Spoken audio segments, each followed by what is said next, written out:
Bueno, lo que vamos a ver hoy sería el trabajo práctico número 6, el de chapa y estampa, ¿no? El trabajo práctico consta de 3 ejercicios. Un ejercicio de matriz, otro de plegado y un tercero de embutido. En el ejercicio de matriz se le va a dar una pieza a cada grupo, como es la que estamos viendo en pantalla. Es una arandela cuadrada con un agujero central redondo. Y lo que vamos a tener que calcular en este ejercicio, que esta parte la va a explicar Alejandro, va a ser la fuerza de corte, la fuerza total de corte, y después el dimensionamiento de la hembra, o cortante, como me gusta decir a mí, y holgura entre punzón y matriz. Dimensionamiento de la chapa, de la tira bovina, ya sea ancho, paso, etc. Para el caso de plegado, yo les voy a dar un ejercicio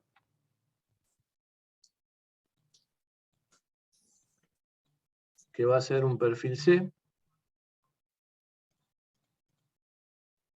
como el que estamos viendo en la pantalla. Y bueno, cada grupo va a tener diferentes medidas, ¿no? Y lo que vamos a calcular es el desarrollo de la chapa para poder formar ese perfil, ¿no? Vamos a ver un breve repaso de la teoría de plegado y luego vamos a calcular con un ejemplo el desarrollo del mismo. Y por último, un tercer ejercicio que les voy a dar es el desarrollo para calcular de un recipiente cilíndrico de fondo plano, donde le voy a dar el diámetro interno y la altura, y ustedes me van a tener que calcular el desarrollo, el diámetro inicial del disco, y en 3 etapas me van a calcular el diámetro y la altura del recipiente hasta llegar al final.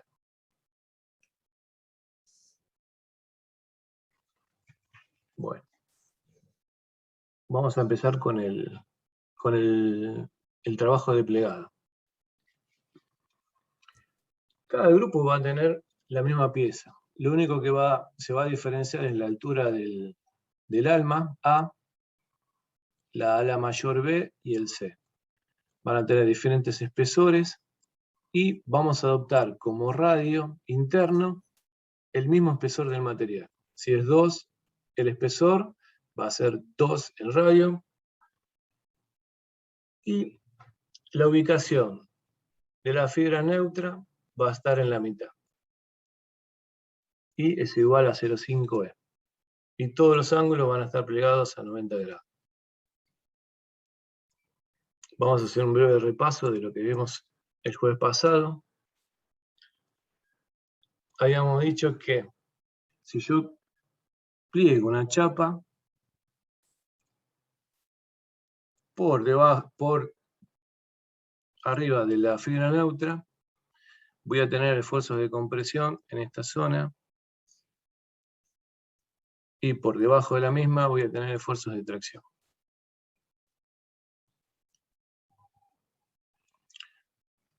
El lugar donde no se registran deformaciones ni de tracción ni de compresión, habíamos dicho que es la fibra neutra. Por lo tanto, si yo quiero calcular el desarrollo de este perfil L en particular, ¿qué es lo que voy a tomar? El desarrollo o longitud de la fibra neutra. Es lo que le estoy marcando con el resaltador.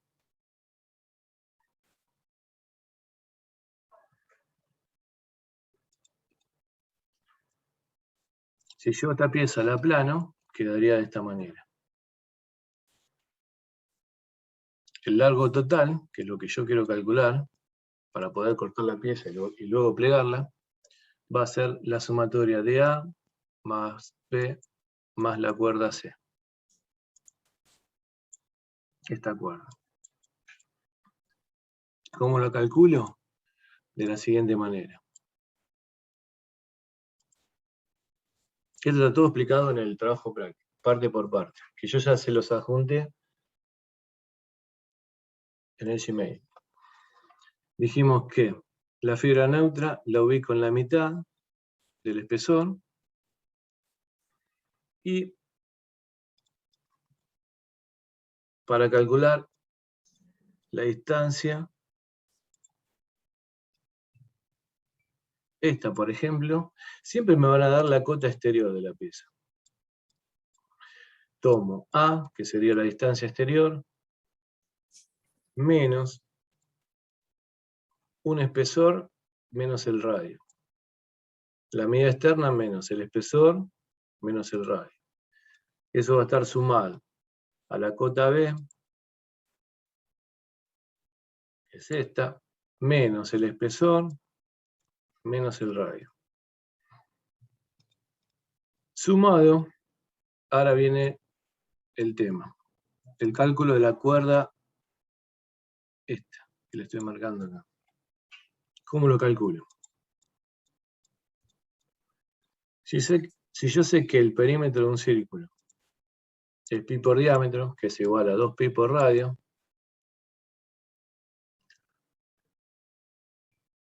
el radio va a ser igual a R más I. Lo voy a reemplazar acá, R más I. A esto lo voy a multiplicar por el ángulo de plegado y lo divido por 360. Si yo simplifico el 2 con el 360, me va a quedar que el arco es igual a pi más la suma del radio más la distancia de la fibra neutra, que multiplica el ángulo de plegado, todo dividido a 180. Con esta fórmula yo puedo calcular el plegado de una chapa de cualquier ángulo. Si yo lo tengo un plegado así, un plegado recto o un plegado cerrado.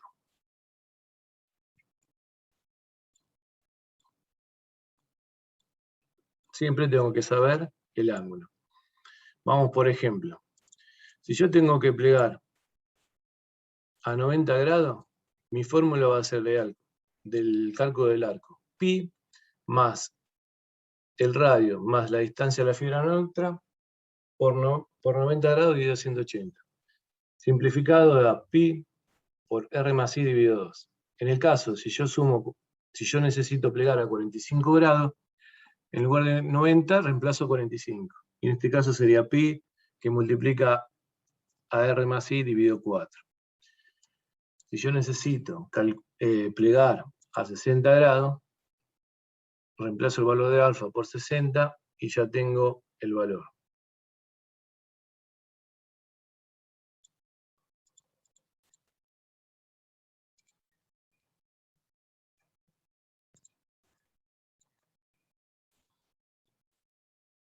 Vamos a ver el caso en un ejemplo de un ejercicio, ¿no? Yo tengo dibujado un perfil C, de altura 260 exterior, 100 de ala mayor y 32 de ala menor, con un espesor de 4,7 y una distancia de la línea de neutra de 235, ángulo a 90 grados. Si yo hago el desarrollo por cualquier programa, como por ejemplo yo utilicé el SolidWorks, dibujo en chapa metálica el perfil, lo desarrollo y me da el desarrollo que tengo que calcular 493,1. En forma teórica, como les expliqué recién, planteo todo, lo borré nada más que planteo toda la situación y me da lo mismo, 493,10. Esto es un Excel donde yo cargo la medida del perfil, el ángulo que yo quiero plegar y obtengo el valor. Esto es una comprobación teórica práctica con un perfil. Una vez que yo despliego el perfil, el desarrollo, lo acoto y me da la medida justa. ¿Se entiende? Lo pueden verificar dibujándolo el perfil, lo despliegan y calculan. Pero siempre tienen que darle las variables que me pide el programa, que son estas. El radio interno, en este caso es 4,7, el espesor y el factor K. Ya con eso yo me voy a asegurar de que la pieza va a cumplir con el desarrollo. ¿Se entendió? Es una forma más de verificar las cosas, ¿no? Y después lo que se recomienda generalmente antes de plegar y de cortar todo el desarrollo es, por ahí hacerse una plantilla, una pieza y plegarla y medirla. Bueno, entonces esto lo vamos a dar por finalizado.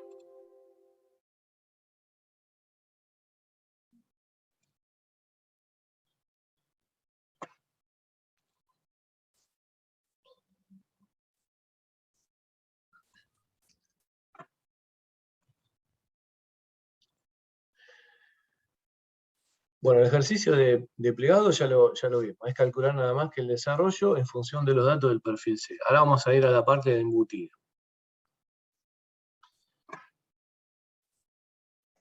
Vamos a ampliar un poquito. Cada grupo va a tener un diámetro interno de recipiente, una altura, y después yo le voy a suministrar la relación de embutido, la primera, la segunda y la tercera, para que no se les complique para el cálculo final. Yo voy a tomar este ejercicio, el ejercicio 9. Y lo vamos a desarrollar. Si yo le digo que necesito un recipiente con diámetro interior 130 y una altura de 200, cuando yo finalizo el ejercicio me tiene que dar esto, muchachos. Me ha pasado que en otros grupos, en otros años, no llegaban a este valor. Pero bueno, si yo le digo que empiezo con esto, tengo que terminar con este valor. Y lo que le pido acá es calcular el diámetro del disco de inicio y para las diferentes etapas, el diámetro del punzón y la altura. Ahora lo vamos a ver.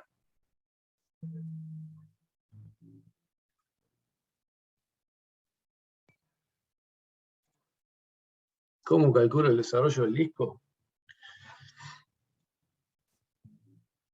El disco de partida va a ser el área, pi por diámetro cuadrado dividido 4, que va a ser igual al área de la base, que sería el área de esta, pi por diámetro cuadrado dividido 4, sumado al área lateral del recipiente, que en este caso es pi por diámetro por altura. Sería esta área.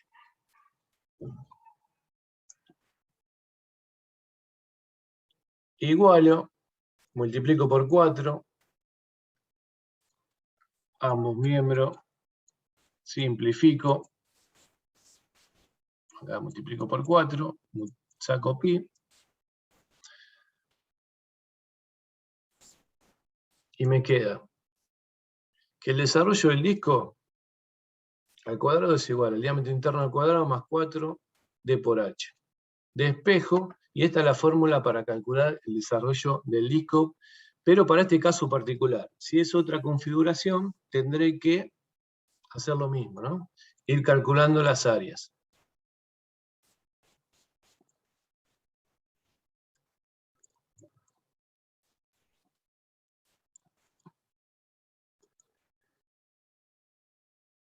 Igualmente ahora lo vamos a ver con el ejemplo.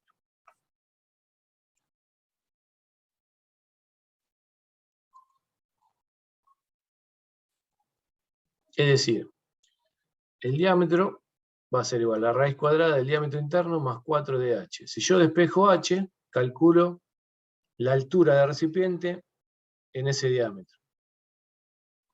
Esta sería la pieza y este es el diámetro de partida.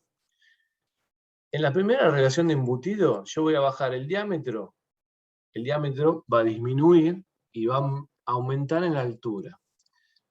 En la relación de embutido número 2, va a seguir reduciendo el diámetro y va a seguir aumentando la altura. Y en la tercera, va a tomar el diámetro interno pedido en el ejercicio y la altura también pedida o solicitada en el ejercicio.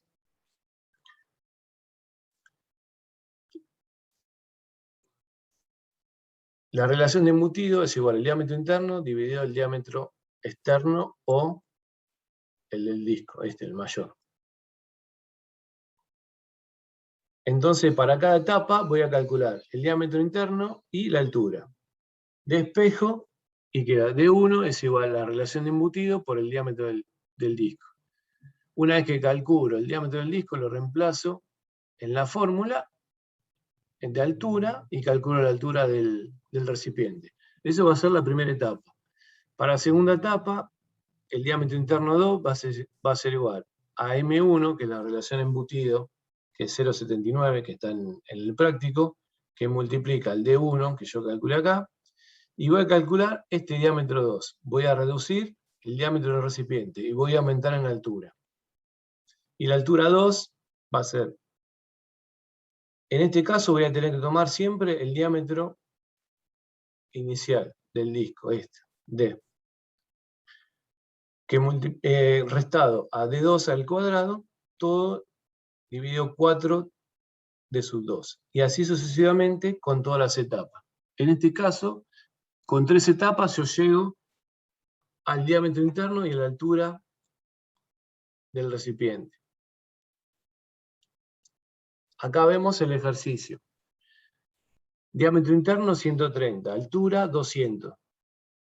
Y les doy las 3 relaciones de embutido. Con la fórmula del disco, calculo su diámetro, 347.70, 348. Entonces, yo voy a partir de un diámetro de 348 milímetros. Calculo la primera etapa de 1, M, 0,6 por 348 me da 209. Voy a bajar de 348 a 209 y voy a subir una altura de 93 milímetros. Acá reemplazo de 1 y calculo 93 milímetros de altura. Después paso a la etapa número 2. El diámetro 2 es igual a M1, 0,79 por D1, que es 209, me da 165. Sigo reduciendo el diámetro para aumentar en altura. Y la altura 2 va a ser igual a 348 menos 165 al cuadrado dividido 4 por 165.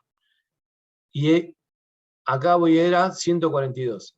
Pasé de 93 a 142. Y en la última etapa, para finalizar, el diámetro 3 final va a ser igual a la relación de embutido 2, es 0,79 por 165, me da 130, que es el diámetro de partida. Este diámetro tiene que ser igual a este. Y la altura 3 es igual a 348, que es el diámetro del disco, al cuadrado menos 130 al cuadrado dividido 4 por 130. Y como resultado me tiene que dar la altura de 200 milímetros. Este H 200 y este D 130. ¿Sí? Entonces, ¿en qué consiste el ejercicio? Es calcular el diámetro del disco del desarrollo y para cada etapa el diámetro y la altura. El diámetro y la altura, el diámetro y la altura. Yo acá, ¿cómo me doy cuenta que el ejercicio está bien? Lo resolví bien. Porque tengo que llegar a los valores de entrada, a los datos de entrada. Profe, es conveniente en este caso usar una tabla de Excel, ¿no? Porque así Sí, mirá, estamos todos los decimales posibles. mirá, el tema es así. Claro, para usar los decimales. El tema es, no voy a poner el ojo en el decimal. Si a vos te tiene que dar un diámetro interno de 130 y te da 129,5, te pongo bien. No voy a buscar ahí el error, ¿sí? Yo lo que quiero que reemplaces bien son los diámetros, la relación de embutido y la altura, para cada etapa. Es más, vos me podés decir, plantear y decirme, yo no lo hago en 3 etapas. Yo llego al mismo resultado, pero con otra relación de embutido, y lo hago más rápido.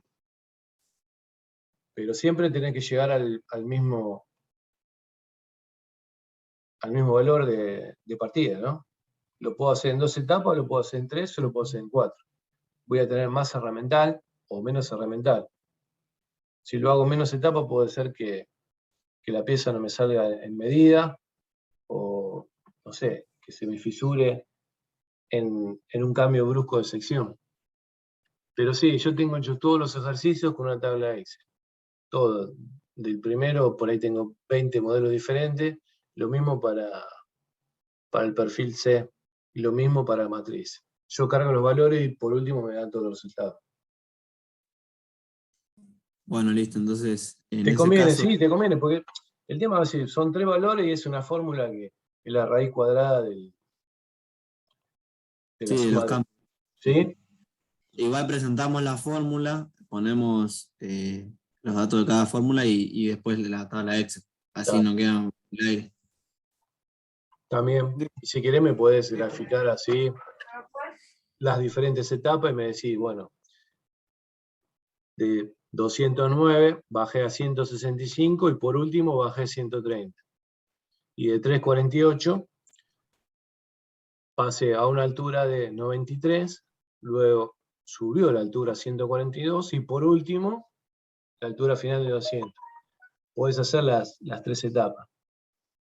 Ojo, también podría hacer agarrarme y decir, mirá, yo lo quiero hacer en 4 etapas, no voy a tener ningún problema. Mientras llegues a la final, a la etapa final, no va a haber ningún inconveniente. Igual en este caso me hace ruido que hayamos redondeado a 348 y de 200 redondas. ¿Cómo? Que No, pero hayamos redondeado el diámetro a 348 y haya dado la altura a 200 redondas. en realidad el diámetro justo, mira, si vos te fijás, es 347.70. Claro, ¿Sí? por eso digo. 70-68. Yo agarré y rondeé 348. Mirá que con láser lo podés cortar ese diámetro. En la jerga no va a pasar eso. Una cosa que te expliqué y te tiene que quedar en claro es que justo la altura esta no te va a quedar 130, te puede quedar con nervio. ¿Sí? Y vos vas a tener que usar un método de corte para poder calibrar la altura. Y entonces a vos acá te podés permitir, en lugar de 348, ponerte 352, 355. Total que esta altura se te vaya por encima y respete la ondulación, no te va a pasar nada. Lo que sí vas a tener que hacer es el proceso de corte para calibrar la altura. No es problema eso. ¿Está bien? El problema es que quede menos, que El quede problema es que te quede corto el material. Sí, está muy bien 128. lo que estás diciendo. ¿Sí? Y otra cosa, vos tranquilamente me podés plantear, mirá, yo no lo quiero hacer en 3 etapas, lo puedo hacer en 2. Mientras llegues al resultado, hacelo en la etapa que vos creas necesario. No me venga con una etapa, porque esa sí que no se va a poder hacer. Listo. Prácticamente, ¿no? Gracias. Bueno, y de acá, bueno, la fecha de realización, que sería, la presentamos en el día de hoy, y después tiene 15 días para entregarlo, y fecha límite sería el 25 del 11. Después de la presentación y todo, es igual que todos los trabajos anteriores, ¿no? Eso no hace falta aclarar nada. Con respecto al ejercicio del perfil C, ¿le quedó alguna duda? Después lo pueden leer, va a quedar el video grabado, me pueden hacer cualquier consulta. Ahora lo dejamos yo voy a dejar de presentar. Si Lo querés dejamos. mostrar a Roberto la tabla que van a tener ellos, Sí, cómo no. Ah, la tabla, sí, cómo no. así después compartimos el cálculo que hice yo. Perfecto. Y ahora Alejandro les va a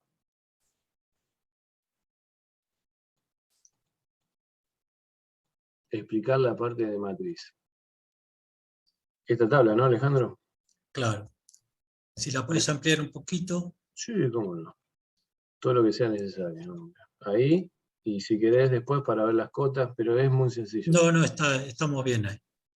Ahí está. Acá, igual que en los otros dos ejercicios que les planteé a Roberto, y como les comenté en la introducción, vamos a calcular las dimensiones necesarias y básicas para dimensionar una matriz y ver la tira que tiene que entrar en la matriz para cortar una arandela que va a tener en el centro un agujero y el contorno va a ser cuadrado.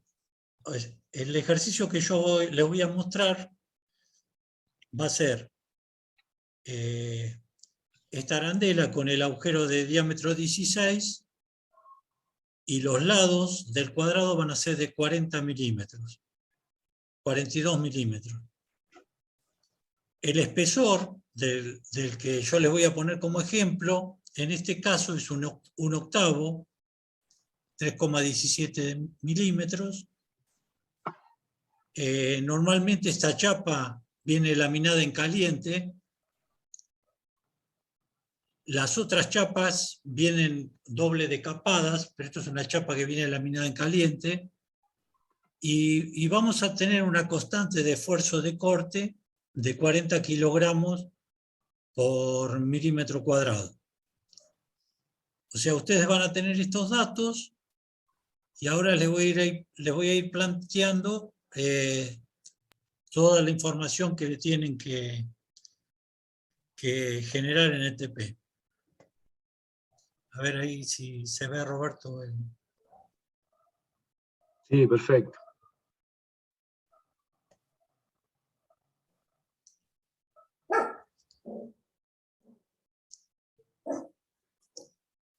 Entonces, como les dijo Roberto, vamos a dimensionar la hembra o la placa matriz.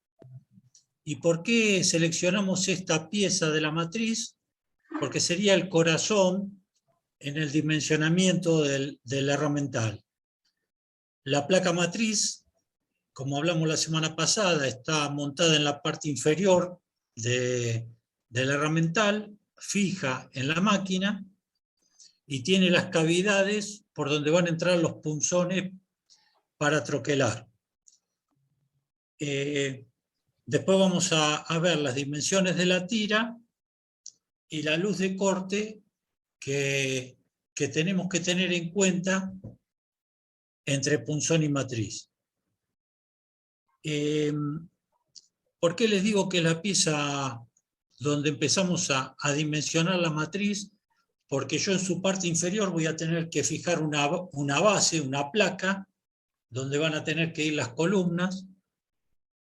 Entonces voy a tener que estar por encima de las medidas que tomemos para poder engramparla a la máquina. Y en la parte superior, que es la parte móvil, va a ir el portapunzón, que muchas veces se lo dimensiona con las mismas medidas que la placa hembra. En la parte superior de la matriz va a ir la tapa, que con una cola va a ir montada la parte móvil del balancín. La semana pasada, cuando Roberto les daba la parte teórica, yo les decía que presten mucha atención a este dibujo. ¿Por qué? Porque cuando yo estoy haciendo un agujero, que sería en el caso mío el agujero de diámetro 16, la medida que va a mandar va a ser la medida del punzón. Fíjense, acá tenemos la chapa en gris, el punzón que está penetrando en la chapa, entonces el agujero va a tener la dimensión del punzón. Lo que va a caer por debajo de la hembra va a ser la pieza, el recorte, que va a tomar las medidas de la hembra, de la placa hembra. Entonces, en la pieza que nosotros vamos a generar, cuando hacemos el agujero, la medida la va a tener que tener el punzón y le vamos a tener que dar una luz a la hembra, y cuando cortamos la parte exterior, la parte cuadrada, la medida nominal la va a tener que tener la hembra y la luz se la vamos a dar al punzón. Lo mismo cuando vayamos avanzando, si hay alguna duda me paran y la aclaramos.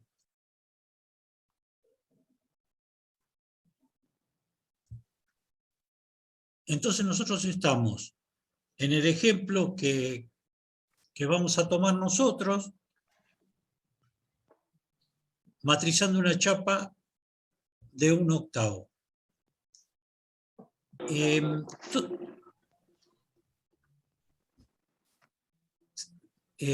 Todas las dimensiones que nosotros vamos a sugerir son valores de referencia.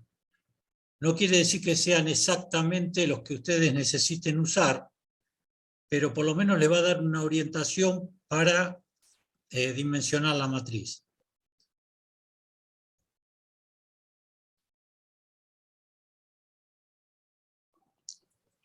¿Qué luz le vamos a dar entre punzón y matriz? Va a ser un 7% del espesor de la chapa.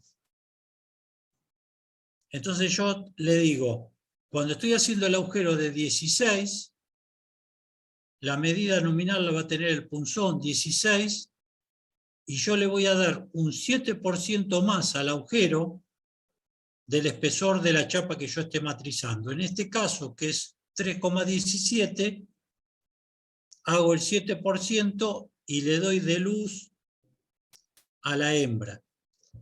Ese valor de 7% se toma entre 7 y un 10% total. O sea que por cada lado tendríamos la mitad de esa dimensión. Si fuera un 7%, de cada lado del punzón le damos 3,5%. ¿Qué consigo de esa forma? Tener un corte correcto. Un corte correcto quiere decir que el 50% de la chapa va a quedar cizallado y el otro 50% del lateral de la chapa va a quedar desgarrado. De esa forma, yo tengo un buen corte de la chapa. Cuando yo esté haciendo el corte del cuadrado, en mi ejemplo de 42 le voy a dar a la hembra y el 7% menos se lo voy a dar al punzón. El recorte que va a caer va a tener la medida de 42 en la parte de cizallamiento.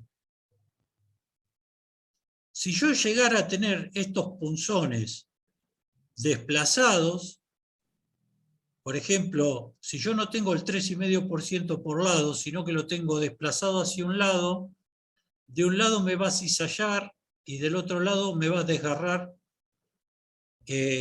un porcentaje mayor del lateral de la chapa. Entonces, es muy importante siempre que estén concéntricos las dimensiones del punzón con el de la matriz. Profe, ¿le puedo hacer una pregunta? ¿Cómo no, Nicolás? ¿La medida nominal del hueco sería en primera instancia el cuadrado? O sea, ¿sería una primera instancia y lo del diámetro nominal sería una segunda instancia o hace todo al mismo tiempo? No me queda claro. O sea, cuando yo estoy haciendo el agujero, ponerle en mi caso es una arandela que tiene un agujero de diámetro 16, que sería lo que vos ves a la derecha de la figura. Sí. El punzón va a tener que tener 16. Y la matriz, la hembra, le tenés que dar la luz. Ok. Cuando o sea, vos... Sí. la figura es un cuadrado y un círculo, digamos. La figura es, primero hacemos un agujero de diámetro 16 y después cortamos la figura. Entonces lo que te va a quedar a vos es una arandela de bordes cuadrados con un agujero de diámetro, en mi ejemplo, de 16. Está bien, ahí entendí. Entonces, el primer punzón, o sea, ¿estaría invertido el sentido en el dibujo? Primero iría el del agujero y después el del cuadrado. Sí. O Sí. sea, siempre que vos cortás una pieza, vas a punzonar primero la parte interior y después a lo último vas a cortar la chapa para que caiga. Claro, está bien. El Después les voy a mostrar una tira que a lo mejor les aclara un poquito. Profe. Entonces, Sí, Alejandro. Una consulta que me surge ahora. Dale. ¿Puede ser que en la práctica, cuando ustedes hacen el primer punzón y después del redondo, ¿no? Y después hacen el cuadrado, se deforme un poco el agujero del hecho primero? ¿O no? Nada que ver. ¿Podría llegar a pasar?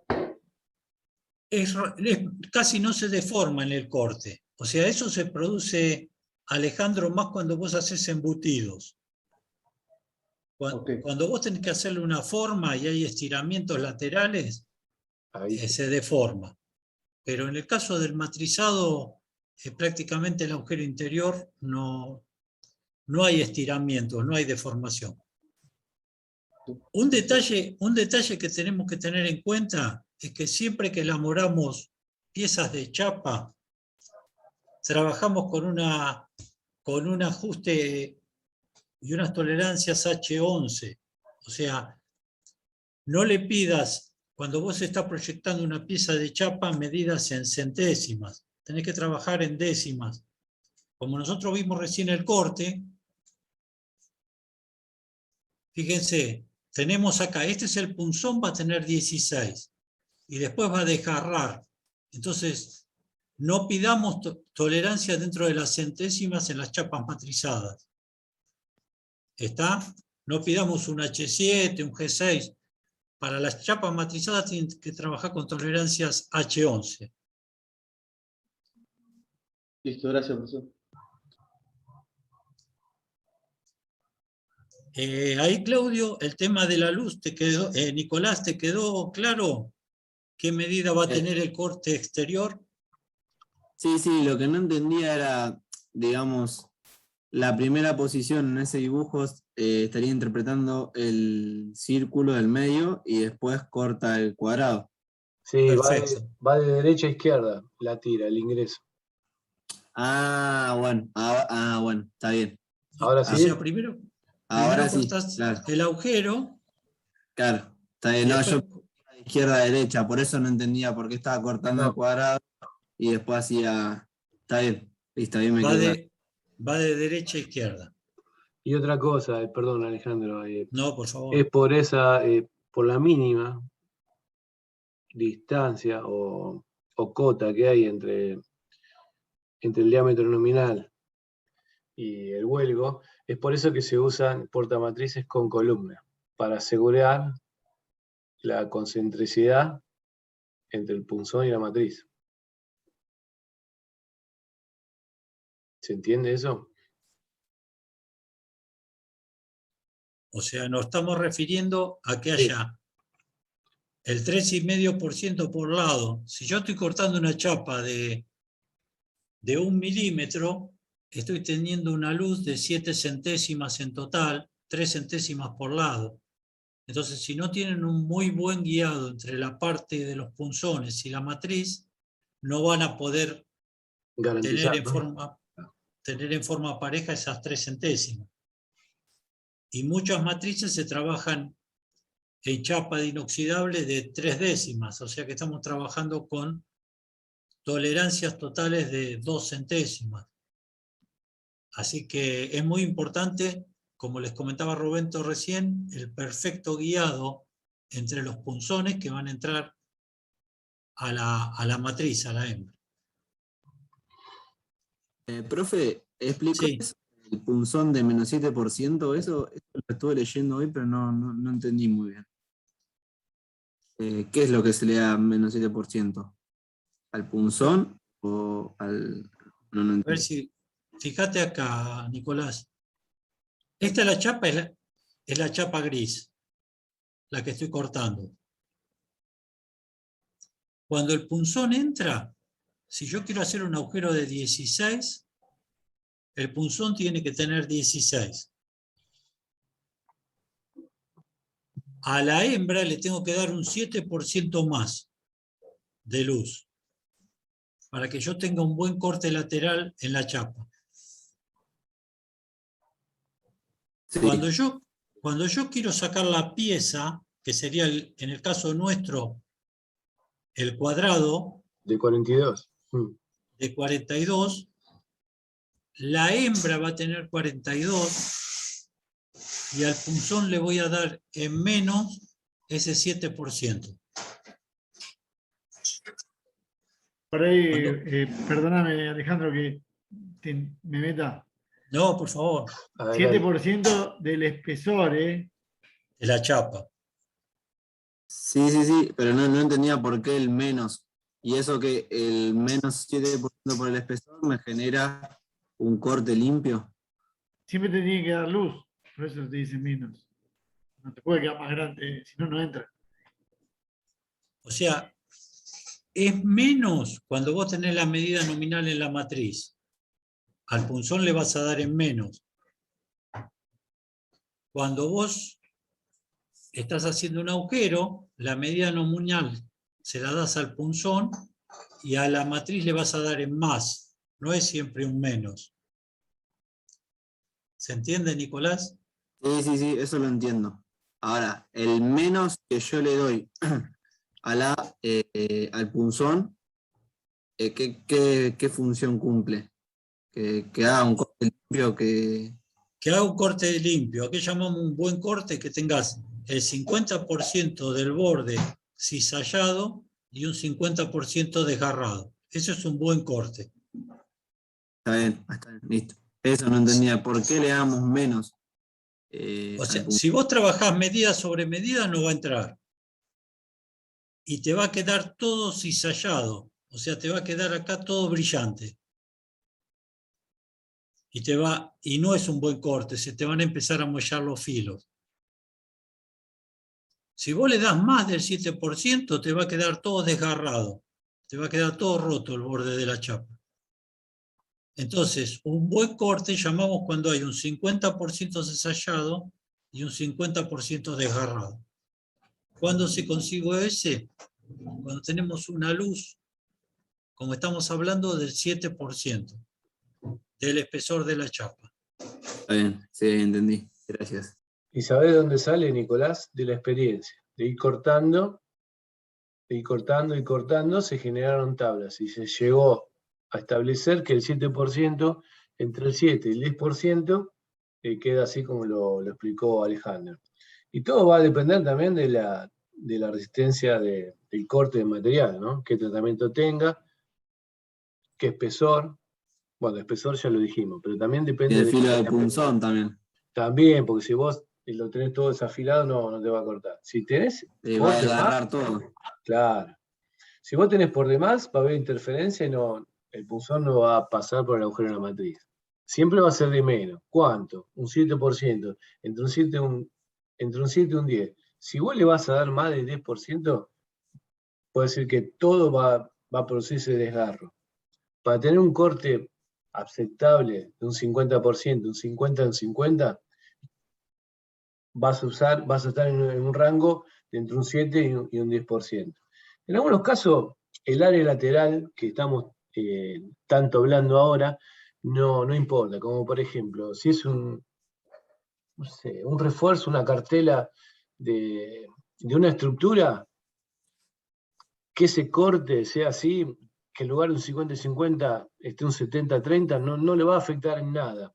¿Está bien? Lo vamos a hacer hincapié. Pero por ahí, en una pieza que sea embutida o que sea grafada, una con otra, por ahí sí, es importante. Todo depende de la terminación o del área lateral que vos quieras conseguir de la pieza.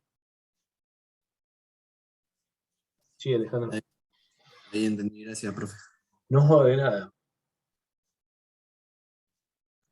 Entonces, en el ejercicio que tenemos nosotros, para definir las luces, cuando estoy agujereando, el punzón va a tener la medida nominal de 16 y la hembra va a tener 16 más el 7% del espesor de la chapa, nos va a quedar 16,22. Cuando yo quiera cortar el contorno de esta arandela, la hembra va a tener la medida nominal 42 por 42 y al punzón le voy a sacar el 7%. Entonces acá tenemos 0,7 del espesor de la chapa, nos va a quedar 41,78 por 41,78. Perfecto. Ahora vamos a calcular el esfuerzo de corte. ¿Para qué nos sirve el esfuerzo de corte? Para ver en qué máquina lo voy a colocar. ¿Cómo calculo el esfuerzo de corte? En función del área lateral de la chapa que yo estoy cortando. O sea, es el perímetro del agujero multiplicado por el espesor de la chapa más el perímetro del cuadrado multiplicado por el espesor de la chapa. Ahí yo tengo el área lateral. La multiplico por la tensión de corte, que como vimos en la tabla es de 40 kilogramos por milímetro cuadrado, y nos va a dar la fuerza necesaria para hacer las dos operaciones. Profe, Sí, Nicolás.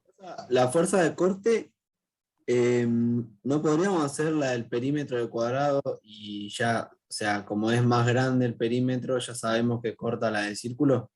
¿O sí o sí hay que No, se calcular? suma, Nicolás. Ah, ok. Está bien. Listo. Esta es una matriz progresiva.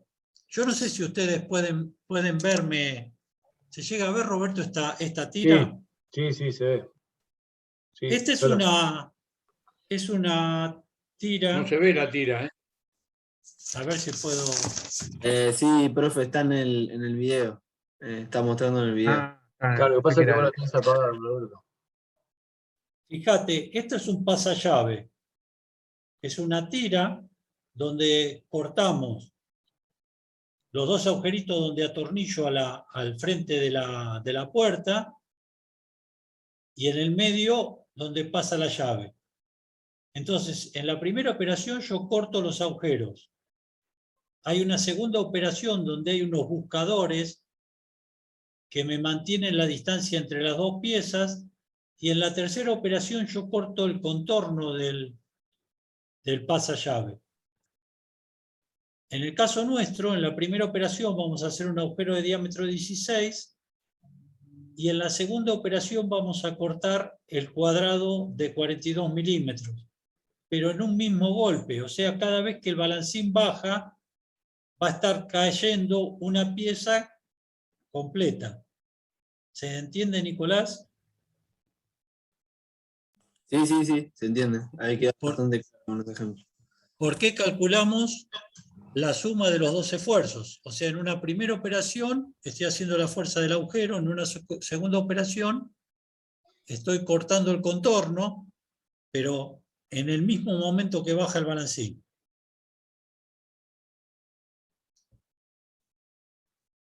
Entonces acá nosotros tenemos el perímetro del cuadrado, que es 42 por 4, por el espesor, más pi por diámetro, que es el perímetro del punzonado, por el espesor me da un área de casi 692 milímetros cuadrados. No se confundan, es el área lateral de corte, no es la superficie de la pieza. Si yo esa área lateral la multiplico por el esfuerzo de corte, me está dando casi 28 toneladas de esfuerzo necesario para cortar esta chapa de 1/8 de espesor. Además, a esta fuerza hay que sumarle la fuerza necesaria para sacar la chapa del punzón. Entonces, si yo tengo que poner para elaborar esta pieza un balancín, y no voy a buscar menos de un balancín de 45 toneladas. O sea, si yo voy a poner esta matriz en un balancín de 30 toneladas, seguramente lo vaya a romper. Entonces hay que buscar una máquina que esté bastante por encima del tonelaje que yo voy a necesitar para cortar. ¿Me siguen hasta ahí? Sí, sí, perfecto.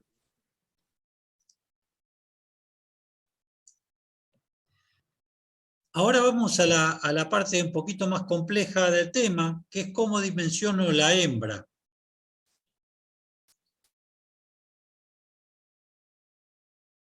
Y hay una tabla que ustedes tienen en el trabajo práctico que me sugiere un espesor de la hembra que está en relación al ancho de tira que yo voy a cortar. Por ejemplo, hasta 1,5 milímetros me sugiere un espesor de hembra, o sea, la altura de la hembra de 23 milímetros. Entre 1,5 y 3 milímetros me sugiere un espesor de 29 milímetros.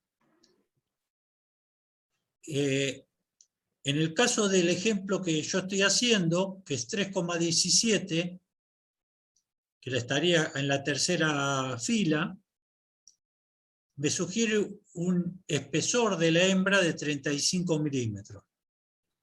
Estos no son valores caprichosos, sino que en el primer caso de 23 parto de una placa de 1 pulgada, que es normalmente lo que se consigue en el mercado. En el caso que estamos analizando nosotros de 35, parto de una placa de 1,5 pulgadas, de 38 milímetros.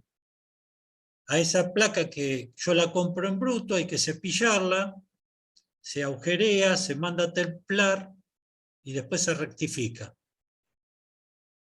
Así que 3 milímetros es una medida que estaría justo para, partiendo de una placa de 38, dejar un espesor de matriz de 35.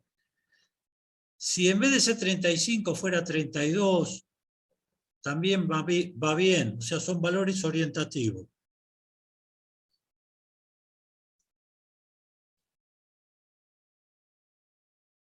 Entonces, esa altura de la hembra va a partir en función al espesor de la chapa. Y acá tenemos, fíjense, el valor que sacamos es la imagen que está abajo, es el valor de H en función del espesor de la chapa.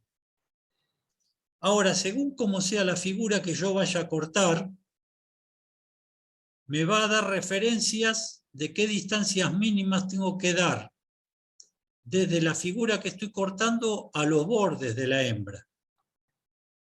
En el primer caso, que son cortes circulares, donde yo no tengo posibles entallas o tensiones que me puedan fisurar la hembra, tengan presente que la hembra es un acero templado en 5860 C. Entonces, si las figuras que yo corto son circulares, me sugiere desde el borde del corte al lateral de la hembra 1,12, 1,13 del espesor H que recién vimos. En el caso de nuestro ejemplo es 35 el espesor del acero de la hembra, y voy a tomar con respecto al agujero 1,125 hacia el frente de la matriz. En el segundo caso, en la segunda imagen, sugiere que desde la figura que yo corto en los laterales haya un espesor y medio del espesor de la hembra. Yo tengo 35 por 1,5, sería la distancia sugerida a los laterales, que sería el caso nuestro de cortar la parte exterior de la arandela, la parte cuadrada.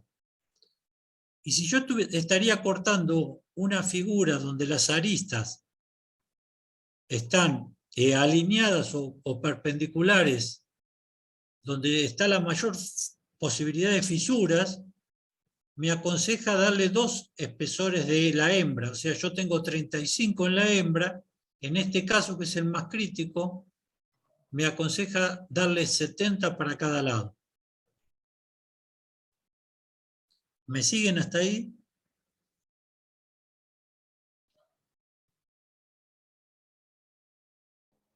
Sí, sí. Otro dato que yo necesito para calcular tanto la hembra como la tira que yo voy a matrizar es qué luz le dejo entre pieza y pieza y qué luz le dejo a la chapa hacia los costados. Se aconseja entre 1,5 a 2 espesores de chapa. Entonces, yo ahí voy a definir el paso. ¿Qué es el paso? Es la distancia entre dos centros de figuras. Sería igual a medio cuadrado de este lado, más medio cuadrado de este lado, más la luz que yo dejo entre las chapas. Si yo dejo acá, en vez de dejarle 2 espesores, le dejo 0,5 y le dejo 0,5 para los costados a la tira se va a deformar toda, o la chapa va a querer meterse adentro de las zonas de corte, en la zona de corte lateral. Entonces es aconsejable por lo menos 2 espesores de chapa entre pieza y pieza y hacia los laterales del corte exterior. En el caso del ejemplo mío, que tenemos 42 milímetros de corte de cuadrado, yo tengo 21 acá, 21 acá, y después 2 espesores, sería 3,17 por 2 la distancia entre piezas. Y el ancho de la tira sería 42 milímetros, más 2 espesores hacia un lado y 2 espesores hacia el otro. O sea que sería 6,34 y 6,34 hacia el otro lado.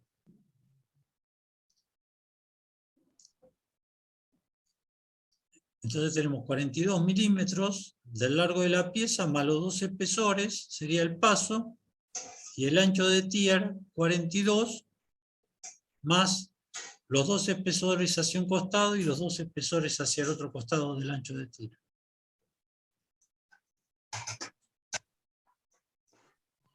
Y ahora definimos la medida de la matriz. La distancia a los bordes. Donde yo tengo el agujero redondo de 16 hacia el frente, le voy a dar 1,125 de 35, casi 40 milímetros. Donde yo tengo el corte del cuadrado, le voy a dar 1,5 del espesor de la hembra, 52,5 para cada lado.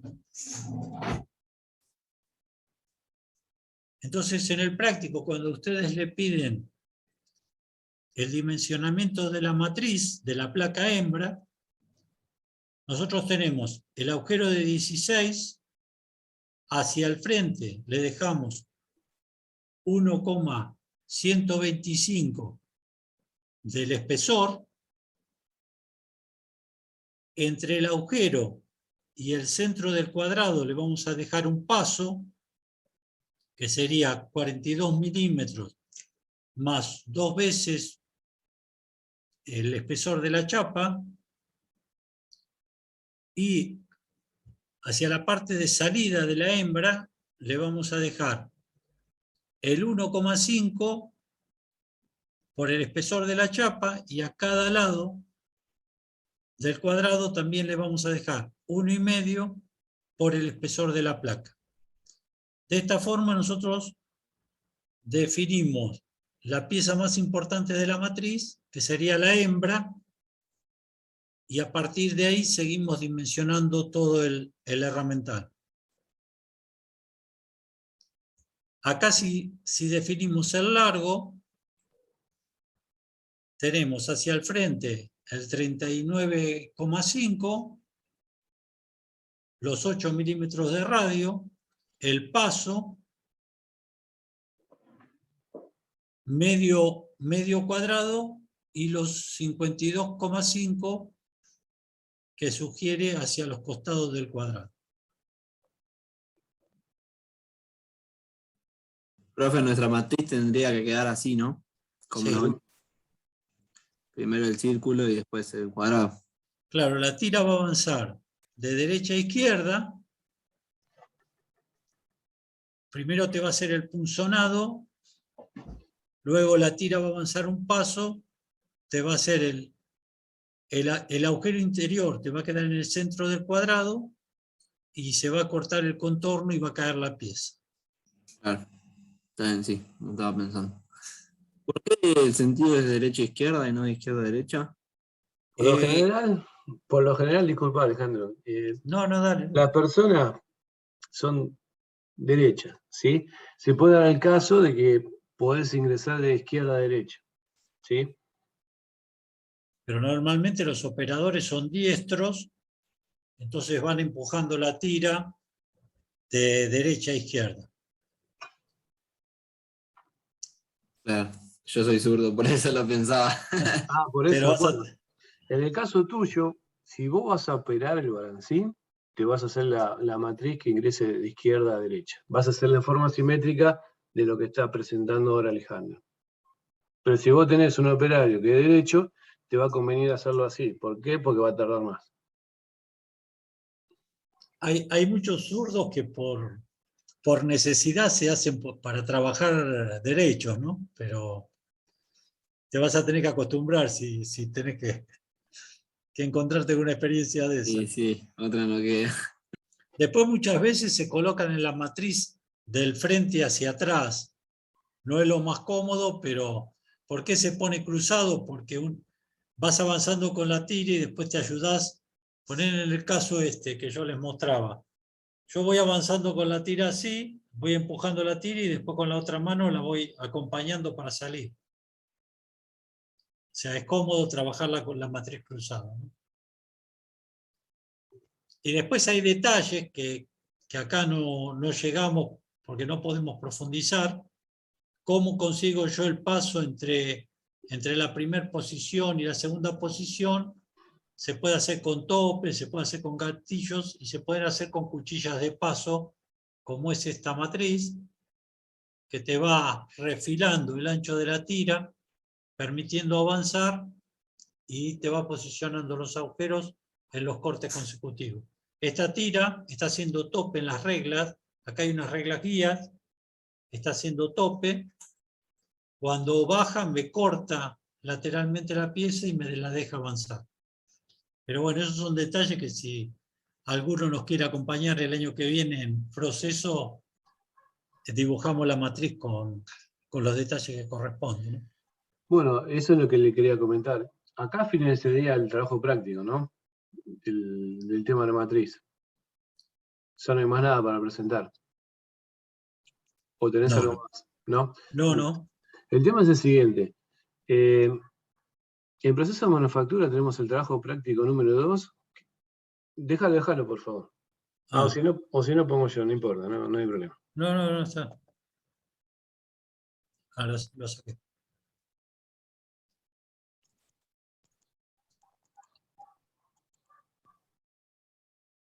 Ahí está. El trabajo práctico número 2, en proceso de manufactura, cada grupo elige una pieza, ¿no? Y por lo general va a ser una matriz progresiva, que en cada etapa va a ser una operación hasta el final de la pieza. Va a terminar una pieza completa terminada, ¿no? Y puede llegar a tener proceso de corte, plegado, o simplemente todo corte, o corte, plegado y embutido. Lo que yo le quería comentar es que el trabajo práctico de proceso consiste en todo el diseño de la matriz.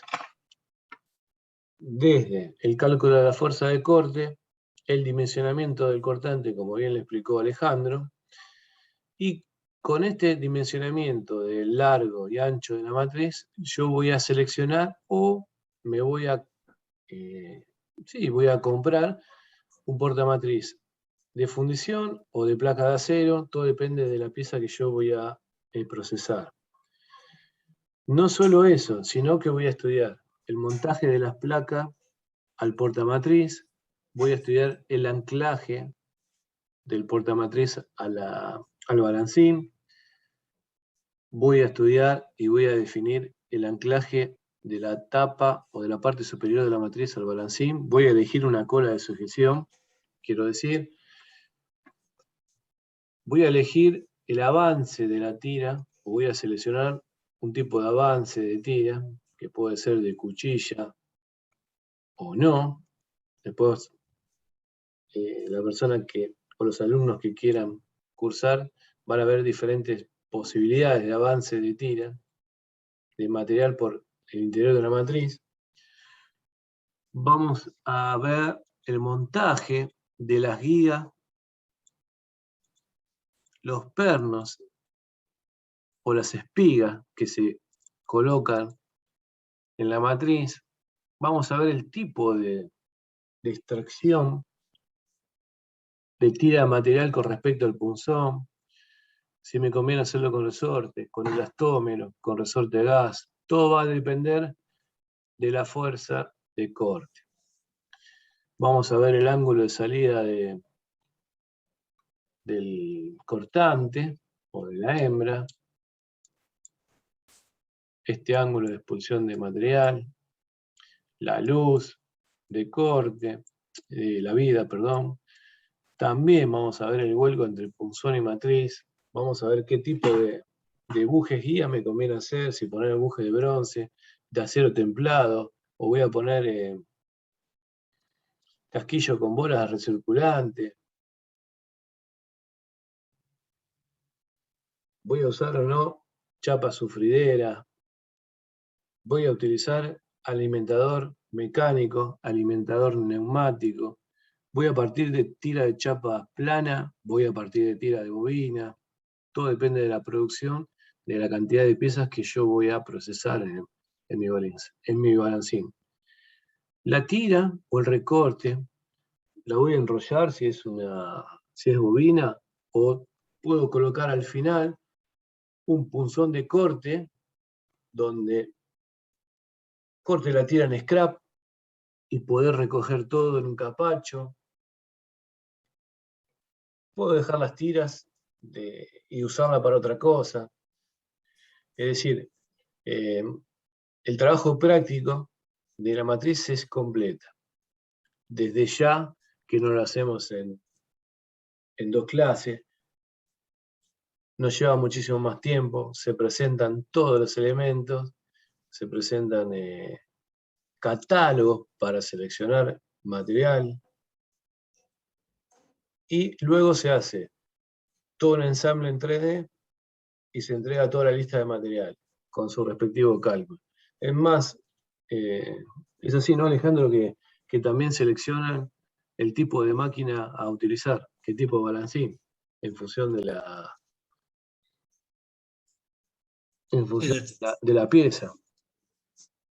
Sí, pero lo lindo es que normalmente viene por sugerencia del alumno. Este año están haciendo un cascabel, porque uno de los muchachos trabaja en una fábrica de juguetes y accesorios plásticos, y un cascabel que importa.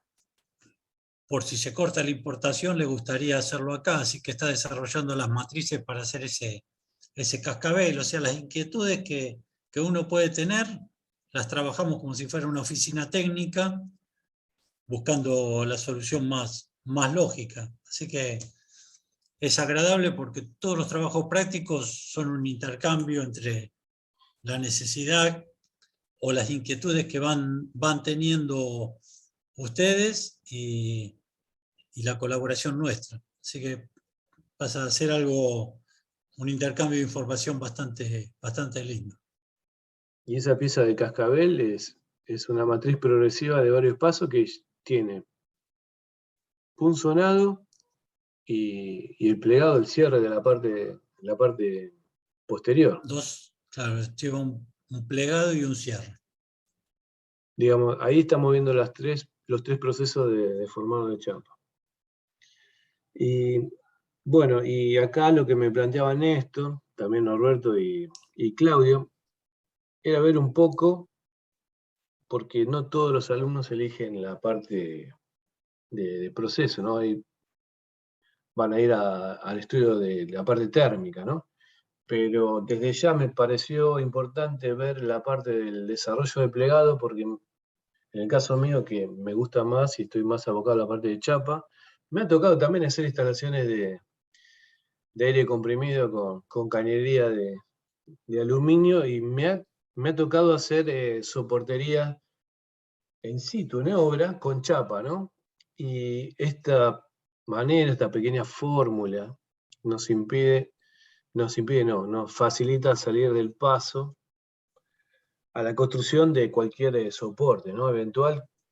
Siempre hay, y van a ver a los que eligen la parte de cañerías, que por hoy vienen por un tramo recto y después se le cruza un caño que no tuvieron en cuenta, y hay que hacer una soportería especial con chapa. Generalmente son de chapa, fleje de acero inoxidable, donde hay que plegar, doblar. Y bueno, esta pequeña fórmula que les presento sirve para cualquier tipo de plegado a 90 grados, ¿no?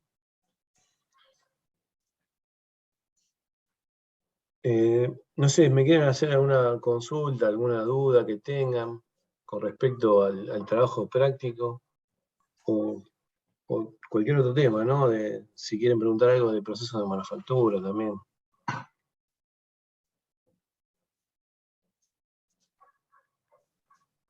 ¿No? De mi parte, por lo menos. Bueno. ¿Qué hora es? 2:30. ¿Terminaste? Sí, voy a parar de grabar. Sí.